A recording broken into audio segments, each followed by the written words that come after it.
This is it, the cinematic that brings back Thrall, sets up patch 8.2, and ultimately will lead to the end of the faction war and the next war chief of the Horde. So yes, there's a hell of a lot to get into. Hey everyone, and welcome back to another World of Warcraft video. We are back with a new Blizzard cinematic, this time detailing what happened when Saurfang tracked one of Sylvanas' assassins to Thrall and his attempts to bring Thrall back out of hiding and into the Horde. It's another strong character cinematic that will once again lead into the next patch very well, so with that, let's just get stuck in. Okay, so we open up in a wheat field, and I kind of wonder if they're trying to draw a life-death parallel with the tulip fields from the Sylvanas Warbringers cinematic. I mean, probably not. It seems like they're just trying to show that we're in a place that's dreamlike and idealistic. And then of course we get the reveal. It's Outland. It's Nagrand. And just seeing the zone in full modern Blizzard CG is quite wonderful. Sure, it looks less fantastical than the in-game representation, but given the art style shift for these cinematics, I really do like it a lot indeed. We then see Thrall's small shack outside of Oshu'gun, and Saurfang finds him sharpening a blade, seemingly a scythe for farming. Thrall makes it clear though that this place is home and that it's where his family is. Of course, Thrall had left Legion in a state of depression. He deeply needed a break, much like Blizzard's own Chris Metzen, whose personal story really does mirror Thrall's, something which I'll cover later. Now, Saurfang comments on how the world around him, that it looks good, but he says that it's wrong, he says that it's broken, that it's falling apart. And then earlier in the cinematic, when Saurfang grabbed the wheat, it seemed to crumble to dust, and the camera seems to show us just how weak the crops are, as if the place is a crumbling dream, as if there's not much reality backing it up. Of course, I'm not saying it's a dream, but it's more reflecting what the place means for Thrall.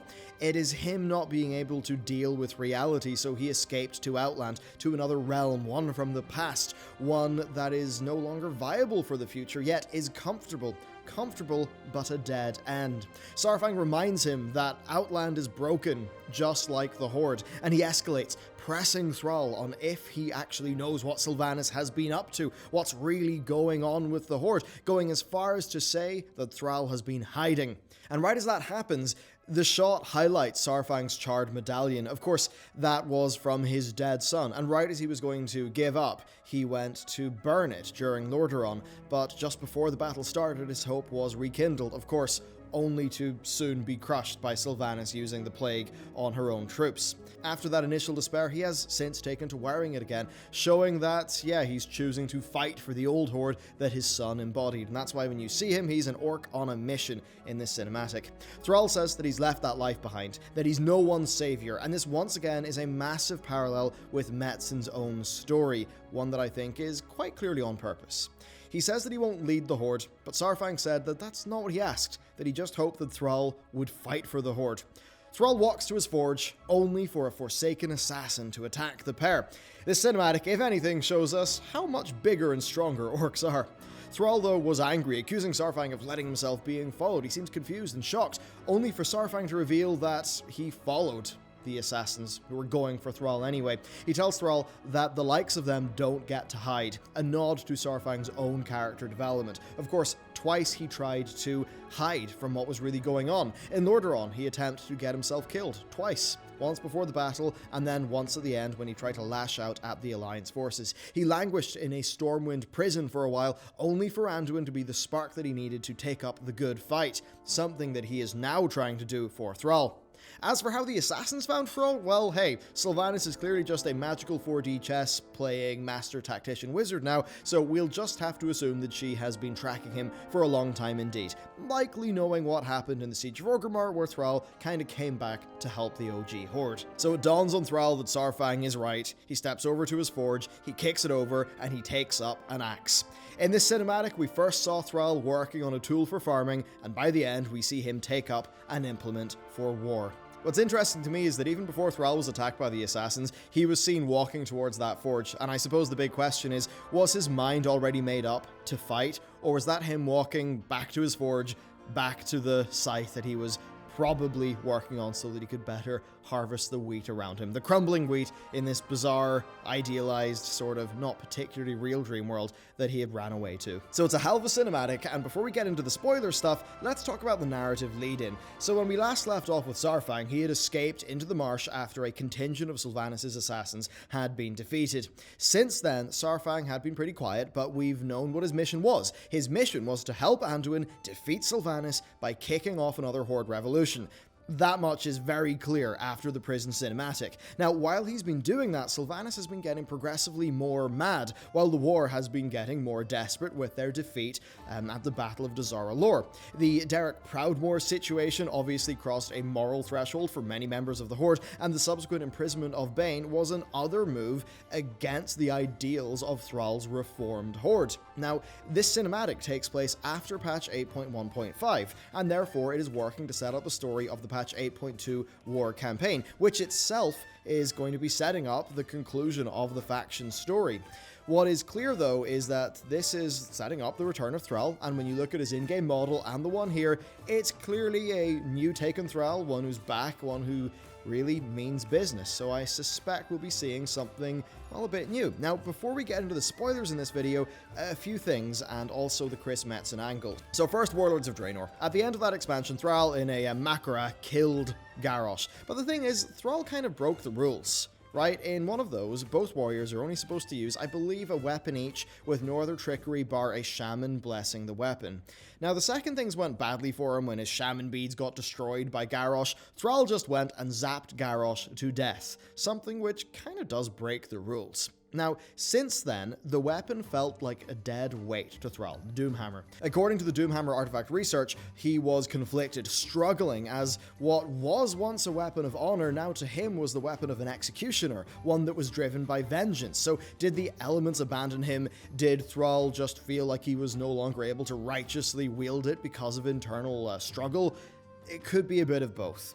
Feeling disconnected from his shamanistic past, the elements, it kind of made sense that he fled to Oshugun. Of course, his mate, Agra, is from Oshugun. She is a Maghar who he met while traveling there during the stages just before the Cataclysm expansion.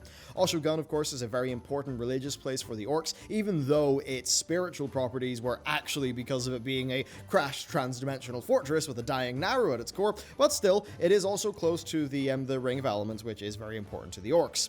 But really what we see here is Thrall running away from the real world to spend time with his family and what has traditionally been important to him in the past. And it somewhat mirrors a bit of the man who made Thrall. The Chris Metzen angle is very interesting. Of course, Chris Metzen led Blizzard's story development for years. He voiced Thrall. Thrall even looks like him. Narratively, there were large parallels between Metzen and Thrall, and indeed there's even parallels between him and StarCraft 2's Jim Raynor, with the inevitability of a relationship that will never work out because of fundamental issues being something that he struggled with personally, and that being written into the arc of Jim in StarCraft 2. I mean, I do question whether that was the right narrative decision, but that's kind of what happened. Metzen had a complicated marriage that is his story to tell, and that was all happening around the same time as all the stress of Project Titan's failure and just things being busy and hard at Blizzard. He's since in a far better place, but narratively, a lot of what you see with Thrall is kind of fairly similar to elements of Metzen's personal life. There's a bunch more to his story, but it is his story to tell, and he's done that. It was recently covered in a 3-part interview between him and the Instance's Scott Johnson, and I absolutely recommend that you check that out. It's very personal stuff, and it's the kind of stuff that I would just feel uncomfortable quote mining him on too much in this video, but I really do think you should have a listen. So, yes, while the WoW stuff is interesting, the parallels between Thrall the character and the man who made Thrall, they are very interesting to me. But okay, with that, patch 8.2 spoilers. So, Thrall and Saurfang form a new double team. Horde players join them to infiltrate Orgrimmar to rescue the imprisoned Bane Bloodhoof, and with time being very tight, of course, because he is to be executed. At the same time, an Alliance team are working to do the same, and both Alliance and Horde groups meet up underneath Orgrimmar before making their move to save Bane. Now, as it turns out, a loyalist Horde player actually tipped Sylvanas off to the whole thing, so the Bane situation is a bit of a trap, with Sun Reavers being cajoled into ambushing them in order to get their own back for, of course, on Jaina for the Purge of Dalaran. Of course, the trap fails, and our team escapes. So what does this do? Well, it sets up the core of the new Horde because Thrall, Saurfang, and Bane are all free. Then over on Nazjatar, Lor'themar and Thalyssra team up with Jaina and Gen to fight Ashara, and with all of those characters being very aware of the plot to break out Bane. And we'll cover some of this in tomorrow's lore video that's been worked on for quite a while about Sylvanas' endgame, but, well, let's just say Sylvanas would be perfectly happy for Ashara to wipe out all the Horde forces on Nazjatar. It would pretty much help Sylvanas out. So this pretty much establishes the new Horde and a decently strong connection that new Horde is going to have with the Alliance. After all, Anduin will have helped to create this new Horde by letting Saurfang walk out of the Stockades. So this cinematic sets up patch 8.2's war campaign very well, which itself is going to be setting up the Faction Wars endgame, one that will likely see Sylvanas face down both the Alliance and the rest of the Horde. So with that, who will be the new leader of the Horde? Probably not Thrall, given what we've seen in this cinematic, although that could change. Personally, I'm almost entirely certain that it will be Bane. Why? Well, there's the obvious narrative stuff, but there's also the Blizzard could use Bane's strong relationship with Anduin to mine drama in the next expansion, because Blizzard have teased future Alliance divisions. And of course, if the leader of the Horde and the leader of the Alliance have a strong relationship, but then the Alliance is fracturing from the inside, that could create very strong faction drama that Blizzard could use for 9.0 and onwards story. So there you go, that is this new cinematic. Pretty beautiful, well acted as always, another great CG from Blizzard, so that's wonderful to see, and it's doing really good work setting up the future beats of the faction storyline in a way that I do think will resonate with players, as all of this Saurfang stuff pretty much has.